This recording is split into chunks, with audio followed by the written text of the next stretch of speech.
My parents kept breaking into my apartment, so I moved without telling them and let them panic. The throw pillows were wrong. I stood in my doorway, keys still digging into my palm, staring at my beige couch.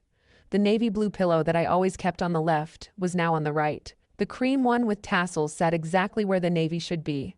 It wasn't a draft, it wasn't a mistake, it was a signature. Someone had been in my apartment, and I knew exactly who.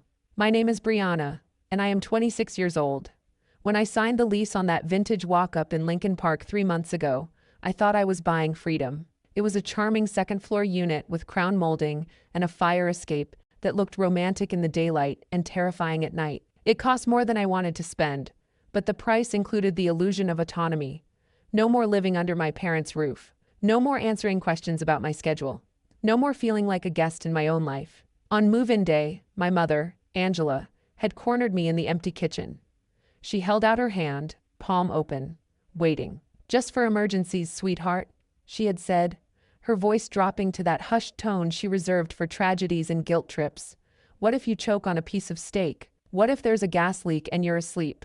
We need to be able to get to you." It seemed reasonable at the time. Or rather, the energy required to fight her seemed too high a price to pay on a day when I had 20 boxes left to unpack. So, I handed over the spare key. I watched her clip it onto her keychain next to the rhinestone A charm, and I felt a small, cold knot tighten in my stomach. I told myself I was being paranoid.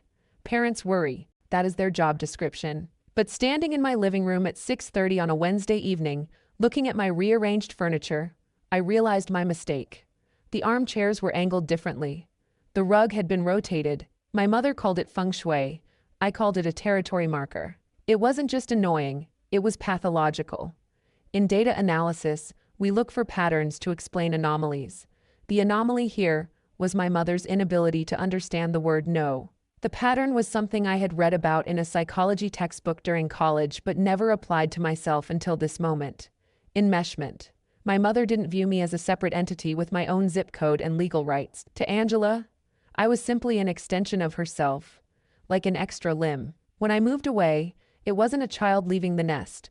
It was her arm detaching itself and walking out the door. Her intrusions weren't visits. They were phantom limb sensations. She was trying to scratch an itch on a body part that was no longer hers to control. I walked into the bathroom, the air still thick with her cloying floral perfume. That was when I saw it. My jar of imported French face cream, the one that cost $110 an ounce, was sitting on the edge of the sink. The lid was off. A massive, gouging scoop was missing from the center, as if someone had dug in with 3 fingers. I didn't waste energy on tears. In my line of work, you don't cry over corrupted data, you isolate the source. I picked up the jar and stared at the crater in the cream. It was such a small thing, but the disrespect was breathtaking. She hadn't just invaded my space. She had consumed my resources without a second thought. She felt entitled to my face cream in the same way she felt entitled to my time, my privacy, and my life. I pulled out my phone and dialed her number. "Did you like the new layout?" she chirped, answering on the first ring. I moved the chairs to improve the energy flow. It felt stagnant in there. "You used my face cream," I said. My voice was flat. "You left the lid off." "Oh, that stuff?" It was a little greasy for my taste, honestly. "You really should use the brand I buy. It's much better for your skin type." She didn't deny it. She didn't apologize. She critiqued the product she had stolen. I hung up the phone and looked at the open jar. This wasn't love. It was a colonization, and I was done being occupied territory. 2 weeks later, the escalation moved from petty theft to a full-scale occupation. I came home on a Tuesday evening, exhausted after a 10-hour shift staring at spreadsheets. I unlocked my door, expecting the silence I paid rent for. Instead, I walked into a flashbulb explosion. The living room looked like a Sephora had detonated inside a hurricane. Clothes were draped over every surface, my lampshades, my television, my dining chairs. There were 3 ring lights set up in a triangle formation, blindingly bright, pointed at the far wall. And in the center of the chaos, posing with a bottle of vitamin water, was my 23-year-old sister, Kaylee. Kaylee describes herself as a lifestyle curator. I describe her as unemployed. She looked up when I entered, not with guilt, but with annoyance. She actually held up a hand to silence me. "Don't move," she hissed. "The lighting is perfect right now." I didn't freeze. I walked over to the wall she was using as a backdrop, That was when I saw it. My stomach dropped. My work from home setup, my dual monitors, my docking station, my mechanical keyboard was gone. The desk was bare. "Where is my equipment?" I asked. My voice was dangerously quiet. Kaylee rolled her eyes, lowering the vitamin water. "Relax, Brianna. It's on the floor in the hallway. That desk was ugly, and it was blocking the golden hour light. I needed the aesthetic." I walked into the hallway. There, piled haphazardly on the rug like garbage, was $4,000 worth of sensitive company equipment. My monitors were face down. My hard drive was balanced precariously on top of a pile of her shoeboxes. One misstep, one trip, and my career would have been shattered. I turned back to her. "Get out." "I'm not done," she said, checking her reflection in her phone. "I have 2 more outfit changes." "Mom said it was fine. She said you wouldn't be home until 7, so I had plenty of time." "Mom doesn't live here," I said. "And neither do you. You unplugged my workstation, Kaylee. If you broke anything, you are paying for it." She scoffed, the sound sharp and dismissive. "You are so dramatic. It's just computer stuff. You act like you're launching nuclear codes. Besides, you weren't even home. Why are you being so stingy with your space? It's not like you're using it to create anything important." There it was. The family ethos distilled into a single, poisonous sentence. My job, which paid the rent she was currently exploiting, was just computer stuff. Her pursuit of internet fame was important. Because I wasn't home to defend my territory, it had reverted to communal property. To them, my apartment wasn't my home. It was just a spare room in their lives that I happened to pay for. "Pack your things," I said. "If you are not gone in 5 minutes, I am throwing your ring lights off the balcony." She called me a jealous witch, but she packed. As she left, she didn't apologize. She just complained that I had ruined her engagement metrics. I locked the door behind her and engaged the deadbolt, but the click didn't bring me any comfort. The lock was physical, but the intrusion was psychological. They didn't need to break in. They felt they had a right to be there, and I was beginning to realize that a simple lock wasn't going to be enough to keep them out. 3 weeks later, the violation moved from annoying to terrifying. I was in the shower on a Sunday morning, letting the hot water ease the tension that had settled permanently in my shoulders. The bathroom window was small, frosted glass that opened onto the fire escape. I kept it cracked an inch for ventilation. Suddenly, the light changed. A shadow fell across the frosted pane, blocking the morning sun. I froze, shampoo stinging my eyes. Then came the sound. Metal scraping on metal. Someone was fiddling with the latch on the outside of the window. Panic, cold and sharp, flooded my system. I wasn't just being invaded, I was being hunted. I wrapped a towel around myself, heart hammering against my ribs like a trapped bird, and grabbed the can of hairspray from the counter, a pathetic weapon. But it was all I had. I backed into the corner, watching the window slide up. A hand reached in. A man's hand. I opened my mouth to scream, to alert the neighbors, to summon the police, when a familiar grunting noise stopped me. "Damn thing is stuck," a voice muttered. It wasn't a prowler. It was my father, Richard. He shoved the window open fully and stuck his head in. When he saw me, huddled in the corner, clutching a can of extra hold hairspray, he didn't look ashamed. He looked annoyed. "Oh, you're home," he said, climbing through the window and stepping onto my bath mat in his work boots. "I knocked, but you didn't answer." "I was in the shower," I screamed, the fear turning instantly into a white-hot rage. "Dad, what are you doing? You just climbed through my window." "Fixing the latch," he said, gesturing at the window frame with a screwdriver he pulled from his pocket. "I noticed it looked loose from the street last time I was here. Figured I'd tighten it up for you. Didn't want anyone breaking in." The irony was so thick I could taste it.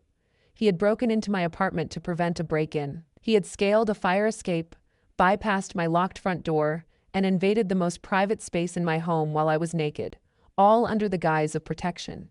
"You terrified me," I said, my voice shaking. "I thought you were a rapist. I almost called the police." He scoffed, waving a dismissive hand. "You're too jumpy, Brianna. Always have been. I'm your father. I'm protecting you. You should be thanking me, not hyperventilating." "Get out," I said. "Get out now." "I'm not done," he argued, turning back to the window. "This screw is stripped. I need to get my other toolkit from the truck." "Use the door," I commanded, pointing toward the hallway. "Leave, and never ever climb through my window again." He grumbled about ungrateful children as he stomped through my apartment, tracking dirt across the rug my mother had rearranged. He unlocked the front deadbolt and left, leaving the door wide open behind him. I stood there in my towel, shivering, staring at the open door. This wasn't just boundary stomping anymore. This was a siege. They didn't see walls. They didn't see locks. To them, my privacy was an obstacle to be overcome, a latch to be fixed. They felt entitled to access me at any time, in any state. I closed the door and locked it, sliding the chain into place. Then I went back to the bathroom and stared at the window. He had fixed the latch. But he had broken something far more important. He had shattered the illusion that I was safe in my own home. Locks were insufficient. Walls were suggestions. If I wanted to be safe, I didn't need a better latch. I needed to disappear. The locksmith was scheduled for Tuesday, but I couldn't wait that long to reclaim my territory. I needed to do something physical, something immediate. So, I started cleaning. I scrubbed surfaces that were already spotless. I vacuumed until the lines in the carpet were perfectly straight. It was nervous energy, a desperate attempt to scrub their lingering presence out of my home. I worked my way to the living room corner. There stood the air purifier my parents had given me as a housewarming gift. It was a sleek, expensive white tower that hummed quietly in the background. My mother had insisted on it the day I moved in. "City air is full of toxins," she had said, plugging it in herself. "We want you breathing clean air, Brianna. It's for your health." I grabbed the handle to move it so I could vacuum underneath. My hands were slick with sweat and agitation. The unit was heavier than I expected. It slipped from my grip. The tower tipped over and smashed hard against the hardwood floor. The front plastic casing cracked down the middle and popped loose. I cursed, kneeling to check the damage. I expected to see a HEPA filter, maybe a fan blade. Instead, I saw something that made the world stop spinning. Tucked behind the intake vents, expertly wired directly into the unit's power supply so it never needed batteries, was a small, black lens. And next to it, a tiny green light was blinking. I didn't breathe. I didn't move. My mind tried to reject what my eyes were seeing. It looked like a camera. It looked like the kind of high-end spy equipment you buy online to catch a thief. But that was impossible. My parents gave me this. My parents, who claimed they just wanted me to be safe. I reached in with trembling fingers and pulled at the broken casing. It peeled away. There it was. A high-definition camera module with a microphone. It wasn't just recording locally. I saw the Wi-Fi antenna. It was streaming. It was connected to my network. I sat back on my heels, the sharp plastic digging into my knee. The silence in the apartment suddenly felt heavy, suffocating. They hadn't just been breaking in. They hadn't just been dropping by. They had been watching. For 3 months, this unblinking eye had been standing in the corner of my living room. It had seen everything. My private phone calls where I complained about work, my late-night crying sessions when the loneliness hit, the dates I'd brought home, the times I'd walked around in my underwear eating cereal out of the box. My parents, my father, who had fixed my window while I was naked, my mother, who criticized my skincare, had been consuming my private life like a reality television show. This wasn't worry. This wasn't protection. This was the panopticon. I remembered learning about it in a sociology elective. The panopticon is a prison design where the inmates can be watched at any moment, but they never know exactly when. Because they might be watched, they must always behave. My parents had built a digital prison around me. They had weaponized safety to strip me of my basic personhood. By claiming to watch over me, they were actually watching me. They didn't see a daughter. They saw a subject. A possession that needed to be monitored to ensure it was functioning correctly. The violation was absolute. It went deeper than the locks or the fire escape. They had stolen my solitude. Every moment I thought I was alone, I was actually performing for an audience of 3. I stared at the blinking green light. It was still active. They were probably watching right now, wondering why the camera angle had shifted to the ceiling. A cold, hard clarity settled over me, replacing the fear. This wasn't a family dispute anymore. This wasn't about boundaries or respect. This was voyeurism. This was digital harassment. This was a crime. And it justified everything I was about to do. I didn't unplug it. Not yet. I stood up, walked out of the frame, and went to my laptop. I had a move to plan. And for the first time, I knew exactly what kind of fortress I needed to build. They wanted to watch? Fine. I would give them one last show, and then I would cut the feed forever. I didn't call them. I didn't scream into the microphone. I didn't smash the device against the wall, even though every nerve in my body was screaming for violence. Confrontation is for people who want a resolution. I didn't want a resolution. I wanted an extraction. I put the casing back on the air purifier, careful to align the crack so it wouldn't be immediately obvious. I set it back in the corner, facing the wall I had already cleaned. I left it plugged in. Let them watch the paint dry. Let them think everything was normal while I dismantled their access to my life, brick by brick. The next morning, I called in sick to work. I didn't spend the day crying in bed. I spent it securing a fortress. I went to the spire, a glass needle of a building in the loop that I had walked past 1,000 times and dismissed as too sterile, too expensive, too cold. Now, cold sounded perfect. Cold meant impenetrable. I met with the leasing agent and didn't ask about the view or the amenities.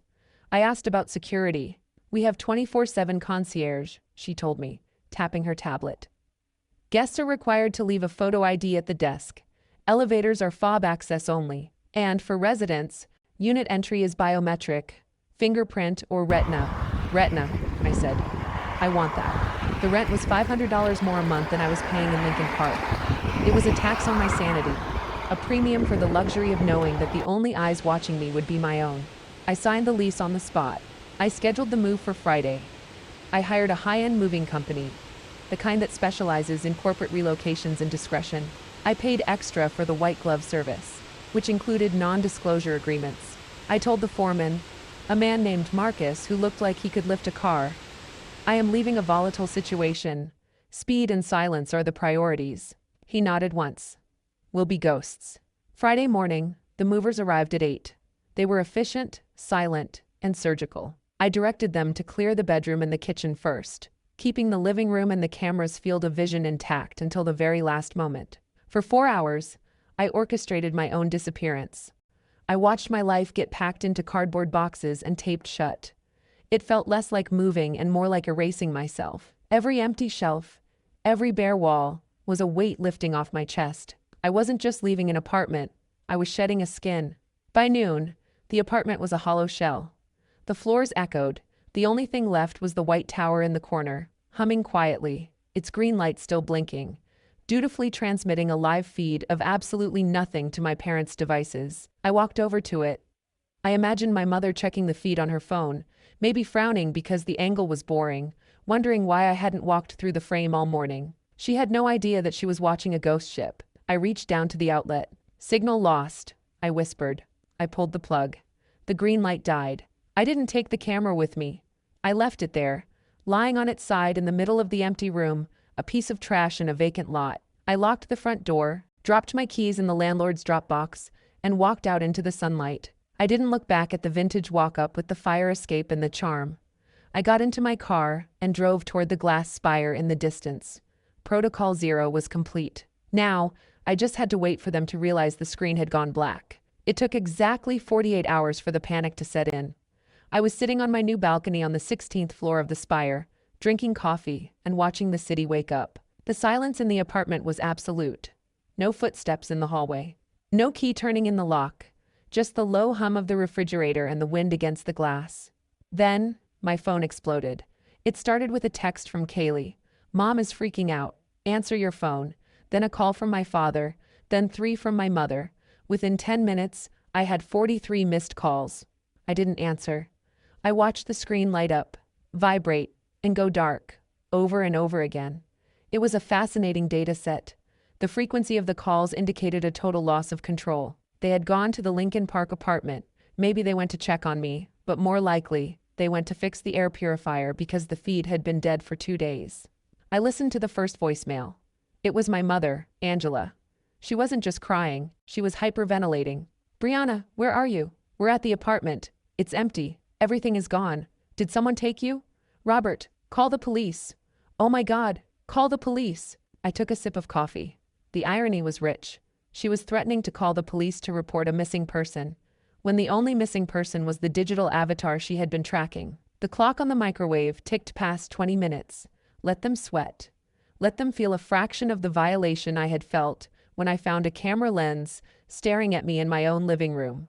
Then, I called my father. He answered before the first ring finished. Brianna, are you safe? The police are on their way to the apartment. Cancel them, I said. My voice was calm, steady, unrecognizable to my own ears. I'm safe. I moved. You what? His voice cracked. Moved where? When? The place is gutted, Brianna. There's not even a spoon left. I moved on Friday. I am safe. I am healthy. And I am gone. I heard my mother grab the phone. Give us the address, she screamed. Right now. You send us a location pin right now. You can't just disappear. We were terrified. I'm not giving you the address, I said. We are your parents, she shrieked. You don't get to hide from us. We need to inspect the new place. We need to make sure it's safe. It is safe, I said. It's safe because you don't have a key. This is insane, my father shouted in the background. You are acting like a child. We're coming to find you. We'll call your work. We'll ask Kaylee's friends. If you try to find me, I said, dropping my voice an octave, I will file a police report. The line went dead silent. Excuse me? My mother whispered. I found the air purifier, Mom. The silence stretched, heavy and suffocating. I found the camera, I continued. I found the lens behind the vent. I found the Wi-Fi transmitter. I know you've been watching me. I know you watched me sleep. I know you watched me get dressed. I know you watched everything. That was for your safety, she sputtered, the defense automatic and desperate. We just wanted to make sure you were okay. It wasn't spying. It is a Class 4 felony in Illinois, I said. Unauthorized video recording in a private residence. It's called voyeurism. It's called digital harassment. You wouldn't, my father growled. We're your family. I have the unit, I lied. I had left it in the old apartment, but they didn't know that. I have the SD card. And I have the footage of you, Dad, climbing through my bathroom window while I was in the shower. I have everything. I took a breath. This was it. The kill shot. Here are the new rules. You do not come looking for me. You do not contact my employer. You do not show up at my building. If I see you, if I hear that you have been asking around about my location, I will walk into the nearest precinct and I will press charges. I will ruin you. Do you understand? My mother was sobbing now. A broken, jagged sound. Brianna, please. Do you understand? I repeated. Yes, my father said. His voice was small, defeated. Yes. Good, I said. I'll call you in a month, maybe. I hung up the phone. My hand wasn't shaking. I looked out at the skyline, the glass towers gleaming in the sun.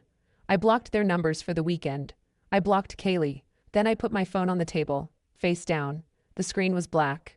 And for the first time in 26 years, so was theirs. It has been 3 months since the move. I sit in my living room, the city of Chicago spread out below me like a circuit board. The only sound is the rhythmic thrum of the air conditioning. It is a different kind of quiet than I am used to. It isn't the tense silence of waiting for a key to turn in a lock or the heavy silence of being watched. It is the silence of a fortress. My apartment door is solid oak, heavy and reassuring. The biometric scanner glows softly blue. Downstairs, there is a doorman named Victor who checks IDs and doesn't accept bribes of lasagna. I am safe. I meet my parents occasionally for coffee, in crowded, public places. The dynamic has shifted permanently. They treat me with a wary caution, like I am a bomb that might detonate if handled roughly. My mother asks about my job, but she doesn't offer advice. My father asks about the weather, but he doesn't offer to fix anything. They don't know my address. They don't know my floor number. They don't know which window is mine. Kaylee tried to text me once, asking if I wanted to do a rebranding collaboration. I didn't respond. I simply blocked her number for another week. The peace of the empty room is addictive. I look around my sanctuary. The furniture is exactly where I put it. My face cream is exactly where I left it. My privacy is a tangible thing. A protective blanket I wrap around myself every evening. I realize now that the silence isn't loneliness. It is the absence of the gaze. For the first time in my life, I am not performing for an audience. I am not a character in their show. I am the protagonist of my own life. I sip my coffee and watch a plane cut across the sky. I learned a hard lesson, but a valuable one. You cannot heal in the same environment that made you sick. Sometimes, love isn't enough. Sometimes, safety